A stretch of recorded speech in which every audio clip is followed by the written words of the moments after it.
यहाँ उपस्थित सभी आदरणीय जनों को मैं प्रणाम करता हूँ और युवाओं को ढेर सारा आशीर्वाद। दुनिया में सबसे बड़ा सम्मान है शिक्षकों से सम्मान प्राप्त करना, उससे बड़ा कोई सम्मान नहीं। मैं इसी जगह जाता रहता हूँ और जब मैं कॉलेज में जाता हूँ और शिक्षकों के साथ, अब जो खुद ही मोटिवेशन का इतना भंडार है, आज इस देश में मोटिवेशन की जरूरत नहीं पड़ती। अगर आज इस देश के युवाओं को मोटिवेशन की जरूरत क्यों पड़ रही है? उन्होंने दो लोगों का पैर छूना बंद कर दिया, एक माँ बाप का, एक शिक्षकों का।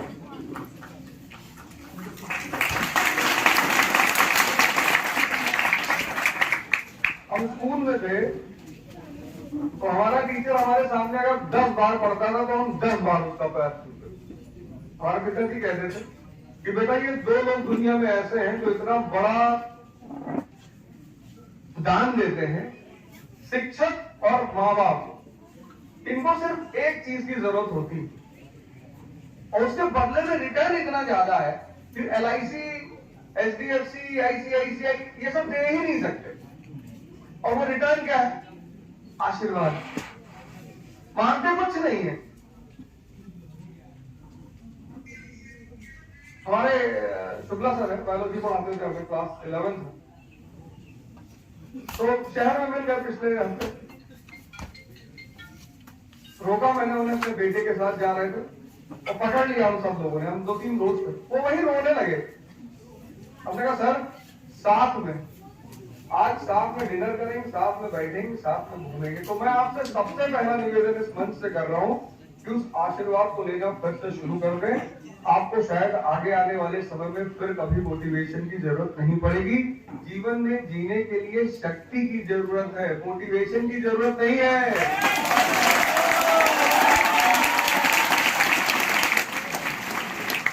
छत्रपति शिवाजी महाराज किससे मोटिवेशन लेते थे? तब तो कोई मोटिवेशनल स्पीकर था नहीं। अगर जीवन मोटिवेशन पे चलता तो छत्रपति शिवाजी को किससे राणा प्रताप, राणा सांगा, ये सब योद्धा थे। और सबसे बड़ी बात, जो किताब कहना तो बहुत छोटा शब्द हो जाएगा, गीता।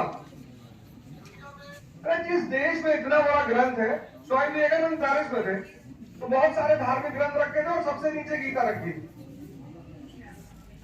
तो किसी प्रीस्ट ने उनसे मजाक किया, कहा स्वामी जी देख रहे हैं आप अपनी गीता की हालत देख रहे हैं, कहां रखी है? अरे यार देख तो रहा हूं, और ये भी देख रहा हूं कि अगर इसे नीचे से हटा लोगे तो बाकी सब भर भर करके गिर जाएगी। बेस है, फाउंडेशन।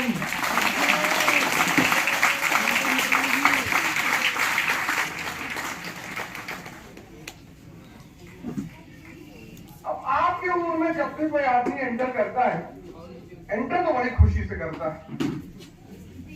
हर बच्चे की तमन्ना है कि मैं जल्दी से जवान हो जाऊं। शादी तो होगी, चिंता मत करो। अभी तो वैलेंटाइन डे चल रहा है। बर्थडे, चॉकलेट डे, किस डे,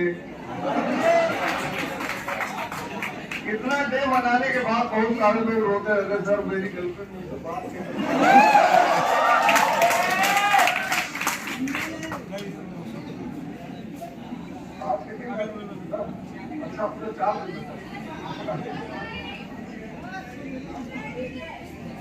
हाँ डैडी डे, डैडी डे,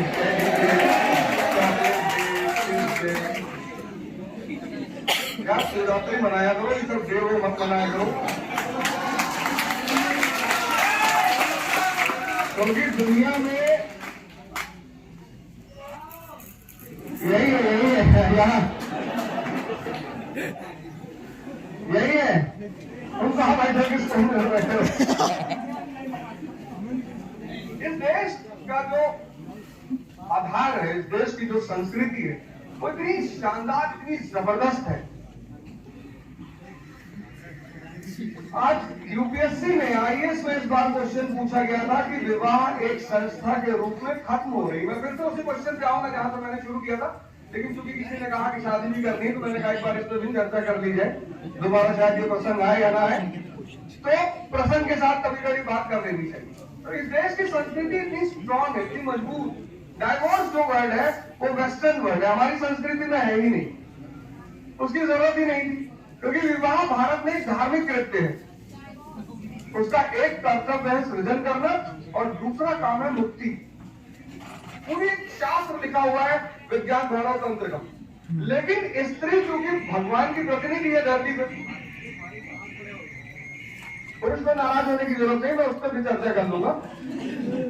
स्त्री जो है वो भगवान की धरती पर प्रतिनिधि है और भगवान के साथ ही रहेगा, भिखमंगों के साथ कभी नहीं रहेगा।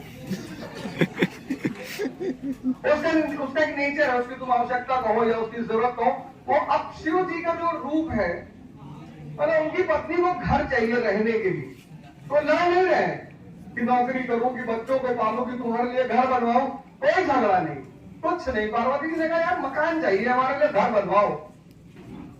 तो कहा बिल्कुल बनवाते। तो कुबेर जी को बनवाया, धन के देवता, और सोने का महल बनवाया। जब इतनी शक्ति पैदा कर लो तब शादी करना। जो भी शादी के लिए परेशान हो, संबंध मंथन से दो चीजें निकली, एक तो विष निकला, एक अमृत निकला। अमृत पीने के लिए देवता परेशान है, राक्षस परेशान है, लेकिन विष किसने किया? भगवान शिव। और ये शिव है, और ये विष है क्या? ये समाज। ज्यादा पॉजिटिव हो जाओगे तो समाज चिंतित हो जाएगा कि यार इसको दुखी कैसे करें यार। ये विष कहीं बाहर नहीं है, हम सबके साथ है। बुद्ध ने कभी को कहा कि संसार दुख में है, दुख नहीं। ये संस्कृति इतनी प्यारी है, भारत इतनी स्ट्रांग, पूरी दुनिया में। भी दुबई में था, गीता पे ही चर्चा की। और सबसे बड़ी मजेदार बात मैं आपको बताऊं, उन्होंने मुझे बुलाया है, जेद्दा में बुलाया है, सऊदी अरब में, कि साहब इस पे चर्चा करनी है गीता। ये एक शास्त्र है मानव परिवर्तन का। इसका जो पहला श्लोक है, पहला मतलब वहीं से कहानी शुरू हो जाती। 4 आदमी का कन्वर्सेशन है ये पूरी गीता। ये कोई युद्ध थोड़ी है, ये 4 आदमी का कन्वर्सेशन है।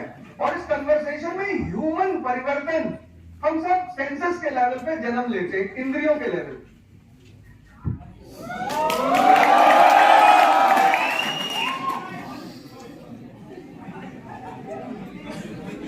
यांचं बेस्ती चालू।